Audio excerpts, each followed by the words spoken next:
Destructo time.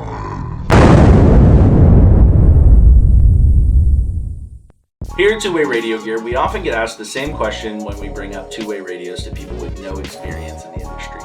Like walkie-talkies? When we get asked this question, we don't really blame the people. Most people's experience with a walkie-talkie is the cheap, readily available versions at Walmart or Bass Pro Shop. Maybe they went on a camping trip and they just needed a talk about for the relatively short range around the campsite. Whatever their experience is, we like to mention that two-way radios are a lot more rugged and durable than people think. In honor of National Radio Day, we're going to run a durability test on this, the CP200D, one of the most rugged and durable radios on the market. The durability test consists of 4 parts: throwing it up in the air and letting it land on the concrete, throwing it against a dumpster, throwing it off the roof of our office, and number 4, running it over with our work truck. In the words of Gene Roddenberry, the creator of Star Trek, our mission? To boldly go where no man has gone before. I'm sure someone has done all of these tests before on a CP200D, but since I'm doing it for the first time, we're gonna act like it's uncharted territory. Let's get to it. All right, we're out here doing our first durability test, which is throwing it up in the air and watching it fall to the ground. Let's see if they work. We know they're working now. Hello, hello. Loud and clear. 10-4 over. All right.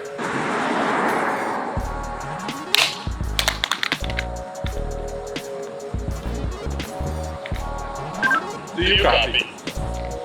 I copy loud and clear. I enlisted the help of Valentine, our operations director, for the first durability test. We were gonna throw the radio up into the air and have it land on the concrete. We did this test a total of 3 times. The first time, only minor gouges to the plastic. The second time, however, the battery popped out. The battery's clipped in, so this is relatively normal when it has an impact. Anything that's clipped in is going to pop out. There was no damage sustained to the clip and it slid right back in and continued operation. The third time, just more gouges to the plastic. Overall, the test yielded the results that the radio can withstand a pretty high fall straight onto concrete. All right, second durability test is gonna be throwing it against a really hard surface. So I'm gonna chuck this as hard as I can into the dumpster. And we'll see if it still works.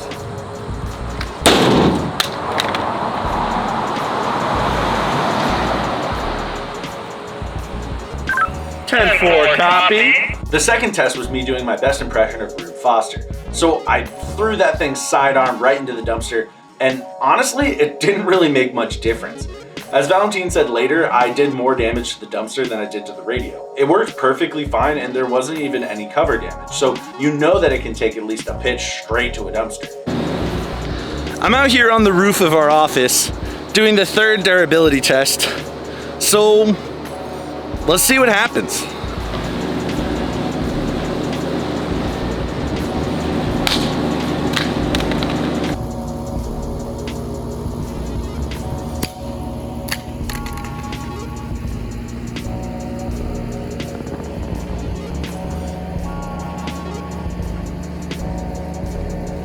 I'm back down from the roof, so let's see if it still works. Hey Zach. Hi Mia. Perfect, there we go. The third test was throwing it off our office roof. I had Mia and David helping me. Mia filmed from down below and David made sure I didn't kill myself on the ladder. And as I threw it off, we noticed that, again, there wasn't much damage. The only thing that happened this time was that the button popped off on the top and they had to put it back on and it worked perfectly fine. There was no more damage to the casing than was done before, and the battery didn't pop out this time. So from at least a good 20 feet, it survived the drop and it worked perfectly fine and maintained perfect functionality. All right guys, so it's been thrown up in the air, thrown against a dumpster, it's been chucked off the roof of our office. Now I'm gonna run it over with a truck and we're gonna see what happens and see if it still works.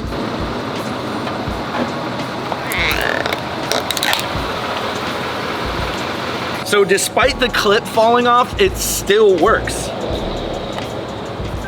Hello? Hear you loud and clear. Now, it doesn't work perfectly, but I can still speak through it. And I think that's pretty cool when a 4-ton truck just went over it. The fourth and final test was actually kind of a surprise. I expected it to break, but I honestly expected it to kind of obliterate itself. But when I backed the work truck up over the radio, all it did was impact the battery and it damaged the clip on the back. I could still talk to the other radio, I couldn't hear through it, however. Overall, if you're not running over your radio with a very heavy work truck, you should be fine. All of the major bumps and bruises that happen through just continued use or accidents will definitely have it still working in perfect functionality. If you want to learn more about CP200Ds as well as all the other radios we carry, make sure to visit us at twowayradiogear.com or call one of our account managers today. Thank you for joining Destructo Time. We'll see you next time.